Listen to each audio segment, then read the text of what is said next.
Hello everyone in EDU 163. I'm Ms. Herring and I'm your instructor for this course this summer.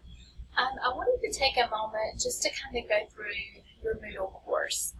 Online courses in the summer tend to be extremely fast-paced, and I want to make sure that you familiarize yourself with our Moodle course and the expectations for the class. So if you look on your Moodle course, and hopefully you can see or you should be able to see the very top of your Moodle on your screen. And make sure as you go through that you have read and understand your syllabus. We are using points in this class, not percentages, and within your syllabus you will find all the information pertaining to grading. Also, you have a course calendar. If you click this tab, this has all your due dates for all your assignments throughout the summer semester. You're going to find that the book that we're using in this course is extremely easy to read.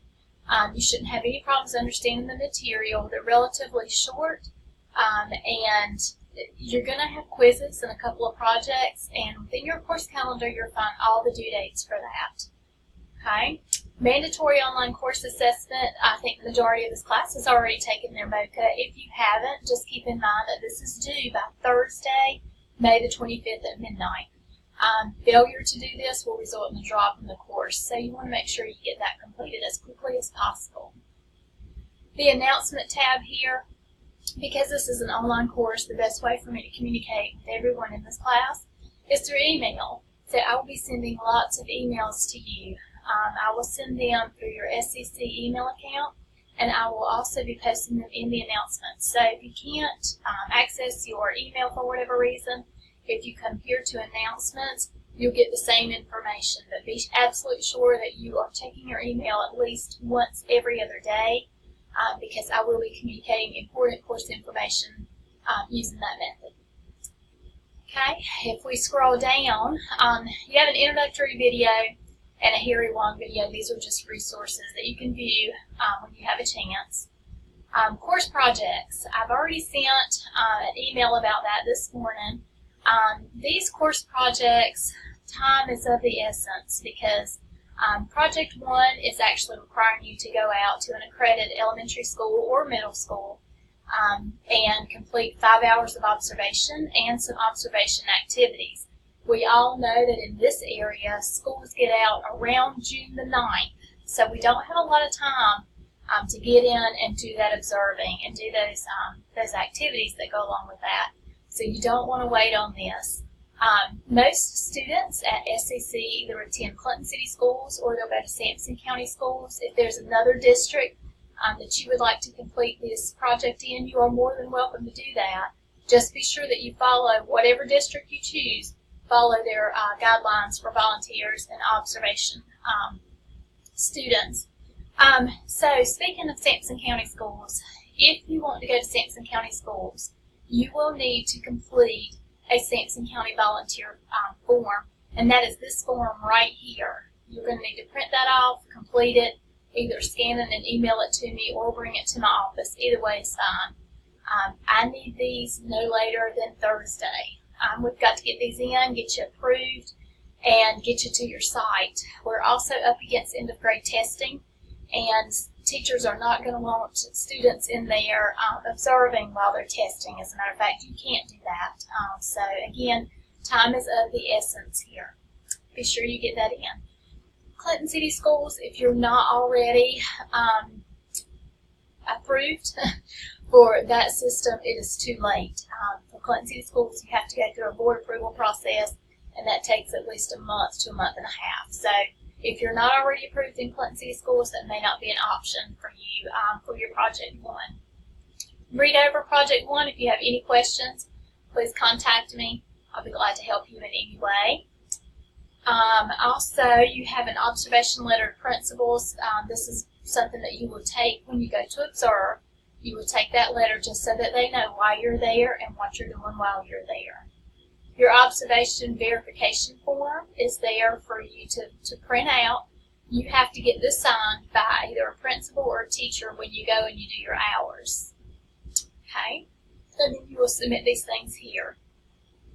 Project 2 is due a little later on in the semester. Make sure you read over that. Self-explanatory, but again, if you have any questions, please let me know. Now we're getting into the meat of the class. When we go down to Topic 2, Chapter 1, all of your chapters, there are 12 chapters in this course, all of your chapters are laid out very much the same way. You're always going to have the title of your chapter up at the top. Chapter 1 is Introduction to Classroom Management. Appropriate. You're going to have your learning outcomes, which means these things that are bulleted are things that when you finish the chapter, you should be proficient in. So once you read, you should be able to define classroom management. You should be able to articulate how classroom management is connected to other facets of teaching, and so on. So after you finish your reading, you're going to want to make sure that all of these things in bullets under learning outcomes you are able to address.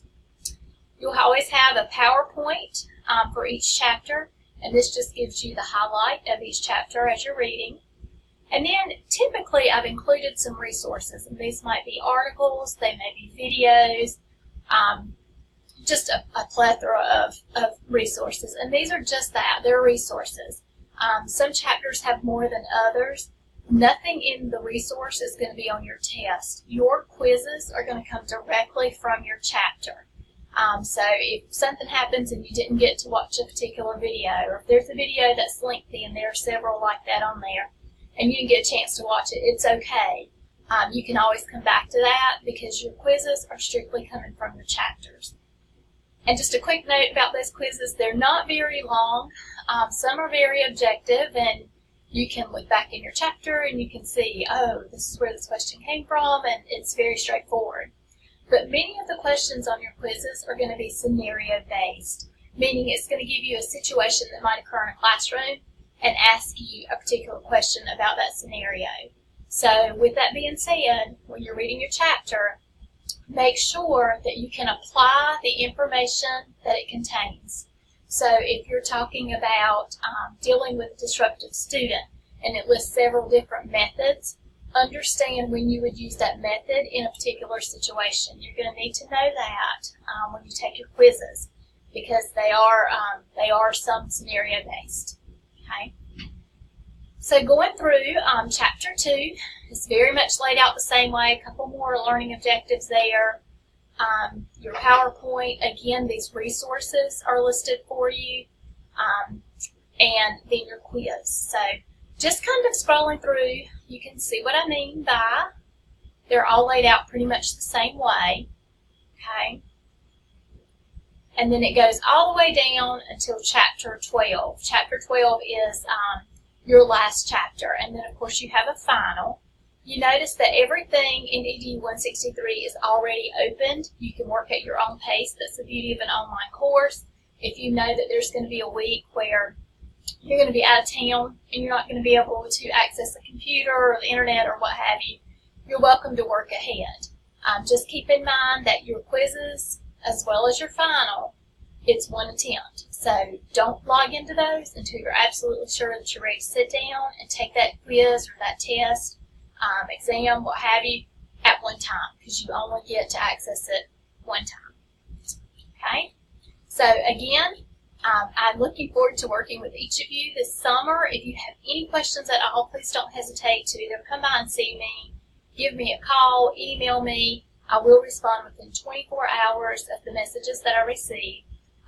The campus is closed on Friday, so if you email me at 9 o'clock Thursday night, it will be Monday morning before I get back with you. But I will make sure that that I do respond to any concerns or questions that you have. Again, just remember that one of the most important documents here is going to be this course calendar, because it does have your due dates. And in the summer classes, we're taking 16 weeks, and we're condensing them down to 8. So it's very fast-paced. Keep up with your reading, keep up with your assignments and your projects, and let me know if you have any questions. Thanks. Have a great day.